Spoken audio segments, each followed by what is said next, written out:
आज के इस वीडियो में हम प्रतिकूल कब्जे के बारे में बात करेंगे कि प्रतिकूल कब्जा क्या होता है, इसके बारे में विशेष से जानकारी लेंगे और साथ ही बात करेंगे कि नवीन प्रति की भूमि क्या होती है। तो चलिए वीडियो को स्टार्ट करते हैं। लेकिन आपसे गुजारिश है कि अगर आप मेरे इस चैनल पर नए आए हैं तो कृपया चैनल को सब्सक्राइब। आखिर होता क्या है? प्रतिकूल कब्जा उसे कहा जाता है कि अगर सपोज मान लीजिए कि मेरी भूमि है और उस भूमि के ऊपर किसी व्यक्ति के द्वारा कब्जा कर लिया गया है तो इसे प्रतिकूल कब्जा कहते हैं। लिमिटेशन एक्ट 1963 के आधार पर ऐसे कब्जाधारी को यानी अगर 12 साल के अंदर जो उस भूमि का मालिक है अगर उस व्यक्ति के खिलाफ यानी न्यायालय में नहीं जाता है कब्जा छुड़ाने के लिए तो उस व्यक्ति को उस भूमि पर पूरा मालिकाना हक मिल जाता है। वो कैसे, मैं आपको बताता हूँ। अगर किसी व्यक्ति की भूमि है और उसके ऊपर किसी व्यक्ति ने कब्जा कर लिया है और जो उस भूमि का असल मालिक है वो उस भूमि को छुड़ाने के लिए 12 साल का इसके अंदर समय है। अगर वो उस भूमि को छुड़ाने के लिए न्यायालय में शरण नहीं लेता है तो जो प्रतिवादी है जिस व्यक्ति के द्वारा कब्जा किया गया है उस भूमि पर वो व्यक्ति उस भूमि का 12 साल के बाद मालिकाना हक प्राप्त कर लेगा।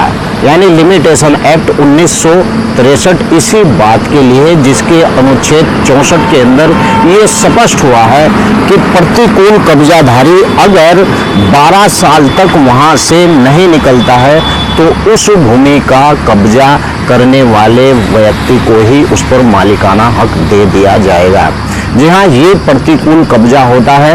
और यही आपको बता दूं कि अगर किसी व्यक्ति ने सरकारी भूमि के ऊपर जैसे कि निजी भूमि है अगर उसके ऊपर 12 साल से व्यक्ति काबिज है और 12 साल तक जो उस भूमि का मालिक है वो न्यायालय में नहीं जाता है तो जो कब्जाधारी है उसे मालिकाना हक वह मालिकाना हक उसे प्राप्त हो जाता है और वही व्यक्ति उस भूमि का मालिक हो जाता है। लेकिन यहाँ पर अगर सरकारी जमीन है और उस पर कब्जा है, क्योंकि आप मुझे कॉल करेंगे पूछेंगे कि अकरम भाई चलो आपने निजी संपत्ति के बारे में तो बता दिया, लिमिटेशन एक्ट कहता है कि 12 साल तक अगर कोई व्यक्ति उस व्यक्ति के खिलाफ न्यायालय में नहीं जाता है तो उस व्यक्ति को मालिकाना हक मिल जाता है। लेकिन अगर सरकारी भूमि है और सरकारी भूमि पर कोई व्यक्ति कब्जा कर लेता है तो क्या वो व्यक्ति की भूमि हो जाती है? उसकी क्या मियाद है? मैं आपको बताता चलूं कि लिमिटेशन एक्ट के अंदर ये भी प्रावधान है कि अगर कोई व्यक्ति किसी भूमि पर भले ही वो सरकारी भूमि हो अगर सरकारी भूमि पर वो व्यक्ति 30 साल से काबिज है लेकिन उसे साबित करना होगा कि 30 साल से वो किस बात से काबिज। ऐसा नहीं है कि सरकारी भूमि है मेरे घर के सामने पड़ी हुई है और मैंने कह दिया कि ये मैं 30 साल से इसका कब्जा हूँ। कब्जा वहाँ पर दिखाना पड़ेगा। यानी कि या तो आपने जो भूमि कब्जाई है उसके ऊपर आपका बिजली का बिल हो या इस प्रकार के बहुत से डॉक्यूमेंट्स है जिससे ये पता चल जाता है कि वास्तव में ये व्यक्ति 30 सालों से यहाँ से काबिज है।